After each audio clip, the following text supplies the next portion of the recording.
Hi guys, welcome back to Design to Inspire. We design to inspire.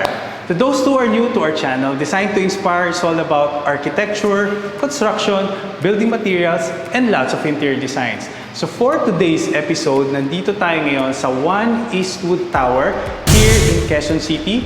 Actually, we will be doing a multimedia living area. So nakikita nyo tong wall na nasa likod ko ngayon.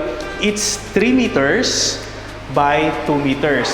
What I'm planning to do is to use this wall as our cinema, guys. Since ngayong pandemic, hindi na tayo makalabas, tapos hindi rin tayo makanood ng sine with our family. So I'm planning na imbis na putting a 55 inches TV, why not put 120 to 150 projector, enough para makanood tayo with the cinema feel, guys. So, yun yung gagawin natin today. Pero bago tayo mag-start, syempre kailangan natin ng projector. So, i-unbox natin yan. Punta tayo doon. Ito na, guys. We have the Xiaomi LED projector. Let's unbox.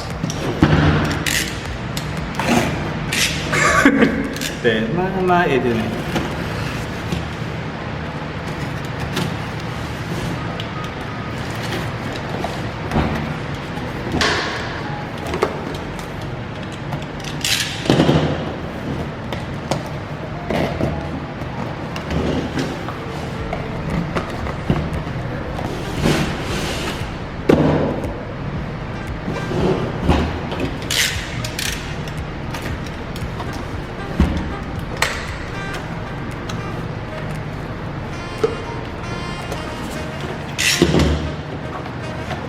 Manual.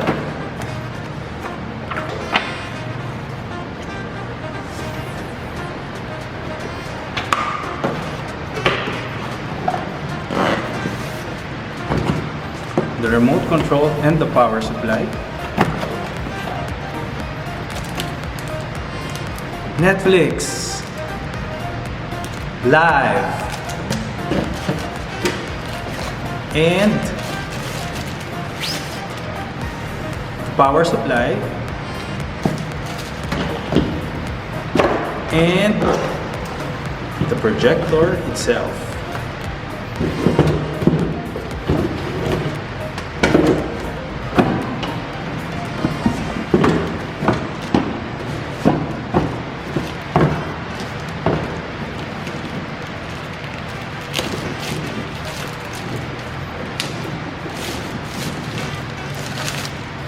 So, ganito siya kalaki, up to 120 to 150 inches ang kaya niyang i-project, and very good siya in low light and very sharp and clear ang kaya niyang i-produce na images. So tara, i-set up na natin ang ating living area. Lipat tayo doon. Okay guys, so tapos na natin i-unbox yung gagamitin natin projector. I'll give you a quick preview ng ating space or yung area kung saan natin siya ilalagay. So itong kabuuan ng living area natin is around 12 square meters. So meron tayong 3 meters width, and then meron tayong length which is around 4 meters. So this wall is around 3 by 2 is equals to 5 square meter. So ang plano kasi sa living area is magkaroon ako ng isang mahabang console dito with chest of drawers, and then since maganda yung wall, makinis, I want it to be a cinema wall. So parang gusto ko, itong kabuang wall na to is magamit natin as our TV, alright? A good quality of projector na kayang mag-project with sharp and quality images. So I'm planning siguro around 120 to 130 inches dito. So yun yung itatry natin today. So you know, kapag ang wall natin is white, medyo hindi ganun kaganda yung capture ng light sa projector. That's why we're planning to repaint this into a flat para na-absorb niya lahat ng images, and then kailangan onting shades of gray. Kasi a gray, a darker color, absorbs light better, no? So ito, ipipaint ko siya ng onte, parang off-white on the gray side, para yun yung magandang preparation para pag nag-start tayo mag-project ng projector natin, which is makikita natin later. So ngayon, mag-paint muna tayo flat, light gray. Okay? Simulan na natin. Okay guys, andito tayo ngayon. So inaantay lang natin nila matapos yung paint. Ayun no. So pinipinturahan na. Full coverage yung buong area.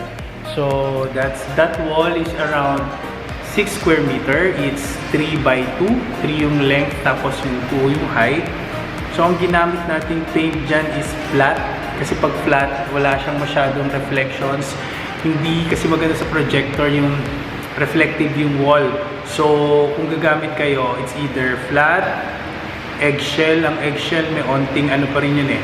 May onting reflection. Satin okay din, kaya may onting reflection din yun. So, pinaka the best is yung flat. Also, kung yung wall na gagamitin nyo is may mga warp, yung hindi siya maganda yung pagka-plaster, use flat para maalis yung ganung imperfection. Pero this wall right now, yung ginagawa nila, is ayos naman yung pagka-deliver ng developer. Pinapalitan lang natin ng kulay para mamaya we'll do the screen test. So ayusin na natin yung projector. Pag natuyo yun, tingnan na natin kung ilang inches yung kaya natin project. Yan, maganda to. I'm looking forward for that wall. Tingnan natin later pagtapos nila. Okay guys, no, it's 6:40 na. So nag-break tayo kanina. Binalikan natin kasi mas ma-appreciate mo. Since wala pa tayong curtain, gusto kong makita kasi kung gaano ka laki and gaano ka bright yung ating multimedia, yung ating projector.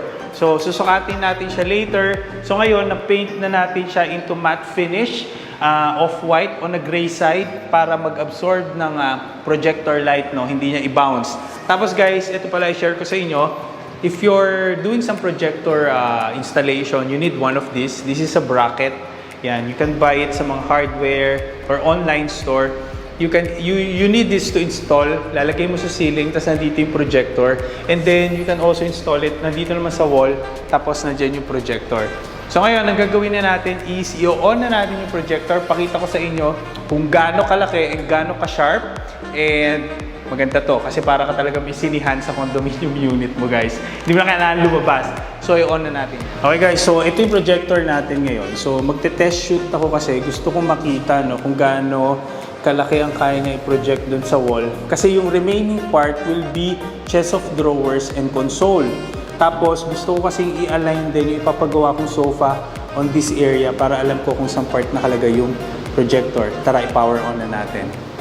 Pero patayin muna natin yung ilaw, lights off, bago natin yan. Wala pa kasi tayong curtain guys, no? So off the lights muna, power on natin yung ating projector. So makikita nyo meron siyang LED light doon na magsisignal na i-on na. Tapos, ayun na siya. So, yan na. So, ang maganda kasi dito, nag-auto-focus. So, hindi mo na kailangan mag-adjust ng focus kasi siya na mismo nag-a-adjust on the depth and sa kanyang layo from the screen. So, this is a smart TV. So, Android TV siya. Built-in na yung mga apps and you can also download your apps. Meron tong Netflix, View, ano ba, Amazon. Kompleto siya eh. Ayan. So, okay. So, nagbo-boot. Ayan. So, makikita nyo siya guys, nag-autofocus siya. Ayan. Yan. Guys, pwede kayo mag-connect ng yung Bluetooth devices if you want privacy kasi ang connection niya is HDMI, audio, and 3.5mm jack. Tapos, pwede ka mag-connect ng mga soundbars. Ko bahala. Pero right now kasi, yung kanyang built-in na speaker, sobrang lakas na. So, naka-Dolby pa yan. So, okay guys, sukatin natin kung ilang inches yung kaya natin dito sa ating wall. So, naka-project siya ngayon. Makikita nyo naman, super bright. Sukatin natin. Sukatin natin, yan. So, kunin natin yung diagonal dimension. So, right now, meron tayong 103 inches. So, yun yung maximum natin na size for this area. Di ba? So maganda siya guys. Okay guys, yan muna yung masishare ko sa inyo for tonight. Tonight na kasi gabi na yan. So kung nagustuhan niyo yung content ng channel namin, Design to Inspire is all about architecture, construction, building materials, and lots of interior designs. So tapos na tayo mag-set up ng ating projector. Later ba? O next week. Fix na natin yan. Kasi darating na yung console natin na ipapagawa for this area. Tapos sofa dyan. So kung gusto nyo i-avail yan, visit your nearest shops, meron yan. So this is 120 to 150 inches. Magagamit nyo yan pag gusto nyo magkaroon ng sinihan sa inyong condominium areas. Okay guys, thank you. Please do follow us on our Instagram account. We do have here. And we have also Facebook page. Ito naman yon. Okay guys, thank you. Maraming salamat and God bless.